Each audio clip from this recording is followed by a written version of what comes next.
Welcome to Prabhu மேஸ். Tamil Nadu agricultural யூனிவர்சிட்டியோட updates எல்லாமே நம்ம சேனல் ஸ்பெசிஃபிக்காக ஃபாலோ பண்ணி நிறைய விஷயங்களை சொல்லிட்டு இருக்கோம். அப்ளிகேஷன்லேருந்து ரேங்க் லிஸ்ட்லேருந்து கவுன்சிலிங் ப்ளஸ் சீட் அலாட்மெண்ட் வரைக்குமான எல்லா அப்டேட்டையும் நம்ம சேனல் உங்களுக்கு ஃபாலோ பண்ணி பர்பஸாக கொடுத்துட்டே இருப்போம். ஸோ நம்ம சேனலுக்கு நியூவாக வரீங்கன்னா மறக்காமல் சேனலை சப்ஸ்கிரைப் பண்ணி வச்சுக்கோங்க. உங்களோட லவ் அண்ட் சப்போர்ட் நம்மளோட சேனலுக்கு ரொம்ப ரொம்ப இம்பார்ட்டன்ட். ஸோ இந்த வேலையை கடந்த ஒரு 7 இயர்ஸாக நம்ம த்ரூ அவுட்டாக பண்ணிக்கிட்டே இருக்கிறோம். நிறைய ஸ்டூடெண்ட்ஸ் இந்த கைட்லைன் மூலமாக நிறைய நல்ல நல்ல காலேஜில் சீட் எடுத்துகிட்டு நமக்கு தேங்க்ஸ் பண்ணும்போது இந்த சேனலோட சக்ஸஸ் எந்த அளவுக்கு இம்ப்ரூவ் ஆகுது அப்படிங்கிறது தெரிஞ்சுக்கிட்டே இருக்குது. ஸோ இந்த வருஷம் 12th முடிச்சுட்டு கவுன்சிலிங்காக வெயிட் பண்ணுற ஸ்டூடெண்ட்ஸும் மறக்காமல் சேனலை சப்ஸ்கிரைப் பண்ணுவீங்க. உங்களுக்கும் நம்ம சேனல் கண்டிப்பாக செயல்படும். ஸோ அப்ளிகேஷனுக்கு அப்புறம் என்ன சார் அப்படின்னு பார்த்தீங்கன்னா, போன வீடியோவில் நான் உங்களுக்கு சொன்ன மாதிரி அடுத்த ப்ராசஸில் ரொம்ப ரொம்ப முக்கியம் நமக்கு ரேங்க் லிஸ்ட், தரவரிசை பட்டியல். ஸோ உங்களுடைய கட் ஆஃப் மார்க்கை பேஸ் பண்ணி அதை ரேங்க் லிஸ்ட்டை ரிலீஸ் பண்ணுவாங்க. ஸோ அது எத்தனை நாள் சார் நடக்கும் அப்படின்னு பார்த்தீங்கன்னா, உங்களுக்கு அப்ளிகேஷனோட லாஸ்ட் டேட் முடிஞ்சதுலேருந்து ஒரு 10 டேஸ்க்குள்ளே உங்களுக்கு இந்த ரேங்க் லிஸ்ட் ரிலீஸ் பண்ணுவாங்க. சார் இதை பற்றின ஒரு ஷெடியூல் ரிலீஸ் ஆகிறதுக்கு சான்ஸ் இருக்குது அப்படின்னா, முன்னாடியெல்லாம் கண்டினியூஸாக உங்களுக்கு ஷெடியூலை ரிலீஸ் பண்ணாங்க. இப்போ லாஸ்ட் இயர்லாம் அது கொஞ்சம் மிஸ் ஆச்சு. அதனால் ஷெடியூலை நம்ம இந்த வருஷம் எதிர்பார்க்கலாம். மேக்ஸிமம் வந்துடும் ஷெடியூல். என்ன அப்படின்னா கவுன்சிலிங் ஷெடியூல்னே ரிலீஸ் பண்ணுவாங்க. அந்த கவுன்சிலிங் ஷெடியூலில் என்னென்ன விஷயங்கள்லாம் இருக்கும் சார் அப்படின்னா, ரேங்க் லிஸ்ட் எப்போ ரிலீஸ் பண்ணுவோம் அந்த டேட் இருக்கும். ரேங்க் லிஸ்ட்டுக்கு அப்புறம் கவுன்சிலிங் எப்போ நடக்கும், ஆன்லைன் கவுன்சிலிங் எப்போ நடக்கும், ஆஃப்லைன் கவுன்சிலிங் எப்போ நடக்கும், சரிங்களா? இந்த டீட்டெயில் எல்லாமே சொல்லியிருப்பாங்க. இதை தாண்டி சீட் அலாட்மெண்ட் எப்போ நடக்கும், நமக்கு எப்போ சீட் அலாட் பண்ணி கொடுப்பாங்க அப்படிங்கிற வரைக்கும் ஃபுல் டீட்டெயில்டாக சொல்லியிருப்பாங்க. நமக்கு கிளாஸ் ஸ்டார்ட் பண்ணுற டேட் மட்டும் பின்னாடி நாங்கள் அஃபிஷியலாக அனௌன்ஸ்மெண்ட் பண்ணுவோம்னு சொல்லுவாங்க. சார் இந்த ரேங்க் லிஸ்ட் ரிலீஸ் ஆகிறதுக்கெல்லாம் மெயில் வருமா சார்? நாங்கள் எப்படி சார் தெரிஞ்சுக்கிறது அப்படின்னா, நீங்கள் அப்பப்போ வெப்சைட்டை செக் பண்ணிகிட்டே இருக்கணும். நம்ம சேனலில் போடுற வீடியோஸையும் நீங்கள் பார்த்துட்டே இருங்க. நமக்கு எப்போ ரேங்க் லிஸ்ட் ரிலீஸ் ஆனாலும் நம்ம சேனலில் உடனே போட்டுருவோம். ஓகே சார், இந்த ரேங்க் லிஸ்ட்டை நாங்கள் எப்படி பார்க்குறது அப்படின்னா, youcanapply.com www.TNAUவில் நீங்கள் TNAUட அஃபிஷியல் வெப்சைட் போய்ட்டும் பார்த்துக்கலாம். அதில் போயிட்டு உங்களோட யூசர் ஐடி பாஸ்வேர்ட் கொடுத்து யூஜி அட்மிஷன் லிங்கை கிளிக் பண்ணி உள்ளே போங்க. அதில் போயிட்டு உங்களோட யூசர் ஐடி பாஸ்வேர்ட் கொடுத்து உள்ளே என்ட்ரு ஆகினீங்கன்னா உங்களுக்கு டேஷ்போர்டு ஓப்பன் ஆகிருக்கும். இல்லை அப்படின்னா டவுன்லோட் பண்ணுறப்பவே நமக்கு ரேங்க் லிஸ்ட் ஓப்பனாகவே டவுன்லோட் ஆகிடும். அகாடமிக் ஸ்ட்ரீமும் ஒகேஷனல் ஸ்ட்ரீமுக்கும் தனித்தனியாகவே ரேங்க் லிஸ்ட் ரிலீஸ் ஆகும். 7.5% ஸ்டூடெண்ட்ஸ்க்கு தனியாக ரேங்க் லிஸ்ட் ரிலீஸ் ஆகும். அதே மாதிரி எக்ஸ் சர்வீஸ்மேன் கோட்டாக்கு ரேங்க் லிஸ்ட் தனியாக ரிலீஸ் ஆகும்.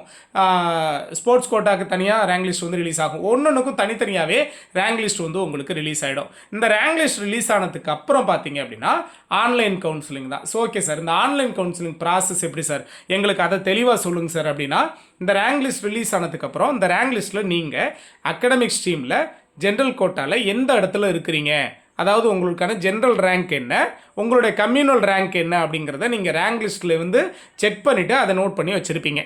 சரியா? அதுதான் மெயின். ஸோ அதை நீங்கள் நோட் பண்ணதுக்கப்புறம் எப்போது அப்ளிகேஷன் முடிஞ்சதுக்கப்புறம் ரேங்க் லிஸ்ட் வரும். ரேங்க் லிஸ்ட்டில் உங்களோட நேம் கம்யூனிட்டி வைஸ் எந்த இடத்துல இருக்குது, தென் ஜென்ரல் ரேங்கில் எந்த இடத்துல இருக்குது அப்படிங்கிறத நீங்கள் நோட் பண்ணி வச்சுப்பீங்க. தென் அதுக்கப்புறம் பார்த்தீங்கன்னா ஆன்லைன் கவுன்சிலிங் நடக்க போகும். இந்த ஆன்லைன் கவுன்சிலிங் அப்போ நிறைய பேர் கேட்குற கேள்வி, சார் நான் ஆன்லைன் கவுன்சிலிங் அட்டன் பண்ணணுமா வேண்டாமான்னு நான் எப்படி சார் தெரிஞ்சுக்கிறது, எனக்கு மெயில் பண்ணுவாங்களா இல்லை கால் பண்ணி எனக்கு இன்ஃபார்ம் பண்ணுவாங்களா, மெசேஜில் வருமா அப்படின்னு கேட்டிருந்தீங்க.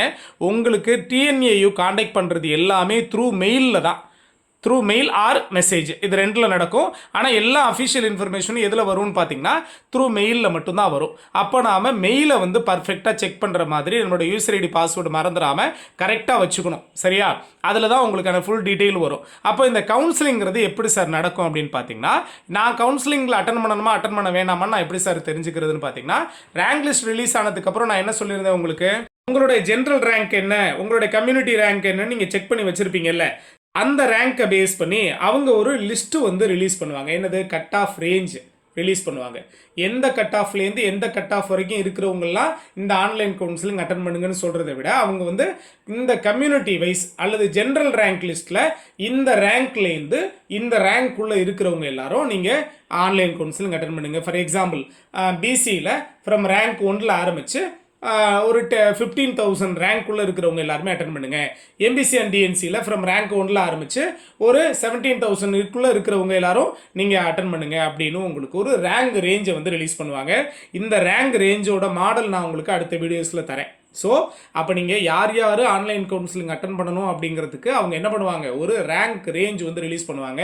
அந்த ரேங்க் ரேஞ்ச் ரேங்க் லிஸ்ட்லேருந்து ஜென்ரல் ரேங்க் நீங்கள் பார்த்துட்டு வெயிட் பண்ணுவீங்கல்ல, அந்த ஜென்ரல் ரேங்க்கில் உங்கள் கம்யூனிட்டியில் எந்த பிளேஸில் இருக்கிறீங்க அப்படிங்கிறத பொறுத்து அமையும். இதே மாதிரி ஒவ்வொரு கம்யூனிட்டிக்கும் அவங்க வந்து ரேங்க் லிஸ்ட்டில் ஃப்ரம் ரேங்க் ஒன்லேருந்து இவ்வளோ ரேங்க்குள்ளே இருக்கவங்க அட்டன் பண்ணுங்கன்னு அவங்க ரிலீஸ் பண்ணுவாங்க. தென் அந்த ரேங்க்குள்ளே நீங்கள் இருந்தீங்கன்னா நீங்கள் ஆன்லைன் கவுன்சிலிங் அட்டன் பண்ணுறதுக்கு eligible. Okay sir, online counselling யாருக்கு நடக்கும், offline counselling in person mode counselling யாருக்கு நடக்கும் அப்படின்னு பார்த்தீங்கன்னா sports quota, differently abled person, childrens of ex serviceman. So இந்த 3 கேட்டகரியில் இருக்கிறவங்களுக்கு கண்டிப்பாக நேரடி கலந்தாய்வு தான் நடக்கும். நேரடி கலந்தாய்வுனா எங்கே, நேரடியாக தமிழ்நாடு அக்ரிகல்ச்சரல் யூனிவர்சிட்டிக்கு வர சொல்லிடுவாங்க. யார் யாரை, இவங்க இப்போ நான் சொன்ன அந்த 3 கேட்டகரியில் இருக்கவங்களுக்கு 7.5% ஸ்டூடெண்ட்ஸ்க்கு எப்படி சார் நடக்கும்னு கேட்டிருந்தீங்க. உங்களுக்கு ஜென்ரல் கவுன்சிலிங்க்கு ஆன்லைனில் நடக்கிற மாதிரியே 7.5% ஸ்டூடெண்ட்ஸ்க்கும் த்ரூ ஆன்லைனில் தான் கவுன்சிலிங் நடக்கும்.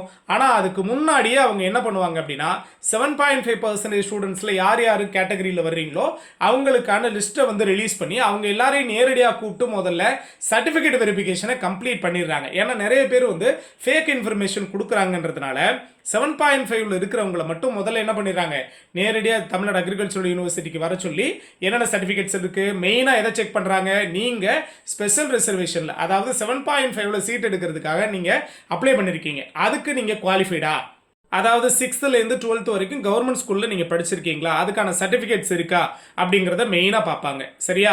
ஸோ 7.5 ரிசர்வேஷனுக்கு கீழே யார் யாரெல்லாம் நீங்கள் வந்து அட்மிஷன் எடுக்கணும் ட்ரை பண்ணீங்களோ இந்த சர்டிஃபிகேட்டை மெயினாக எடுத்து வச்சுக்கோங்க. அவங்களெல்லாம் கூப்பிட்டு அந்த சர்டிஃபிகேட்லாம் வெரிஃபை பண்ணதுக்கு அப்புறமா ஒரு எலிஜிபிள் லிஸ்ட் ரிலீஸ் பண்ணி அந்த லிஸ்ட்டில் இருக்கிறவங்க எல்லாருமே ஆன்லைன் கவுன்சிலிங் அட்டன் பண்ணுங்கன்னு சொல்லுவாங்க. இவங்கெல்லாம் தாண்டி மீதி இருக்கிறவங்க தான் ஜென்ரல் கவுன்சிலிங். சரியா? பொது பிரிவு மாணவர்கள்.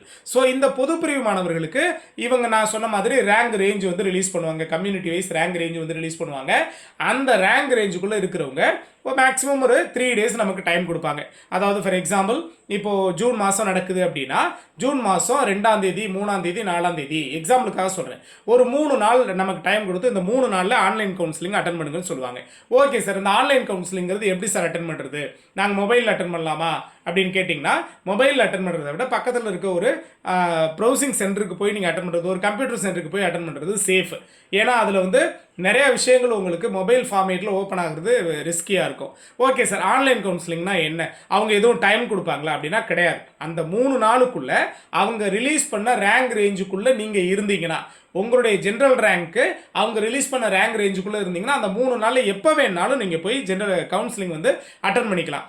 ஓகே சார், ஆன்லைன் கவுன்சிலிங்னா என்ன, இப்போ நாங்கள் ஒரு கம்ப்யூட்டர் சென்டருக்கு போகிறோம், அந்த அவங்க சொல்லு டேட்டு அந்த டைமெல்லாம் இருக்கா சார், டைமெல்லாம் கிடையாது. அந்த 3 நாளுக்குள்ளே நீங்கள் எப்போ வேணாலும் போய் கவுன்சிலிங் அட்டன் பண்ணலாம். கவுன்சிலிங்னா என்ன சார் அப்படின்னு பார்த்தீங்கன்னா, நீங்கள் உங்களோட அப்ளை பண்ணப்போ கொடுத்துருந்த யூசர் ஐடி பாஸ்வேர்டு கொடுத்து உள்ளே என்ட்ரு ஆகிட்டு உங்களுக்கான கவுன்சிலிங் ஃபீஸ் கட்ட சொல்லுவாங்க. அந்த கவுன்சிலிங் ஃபீஸை கட்டிடுங்க.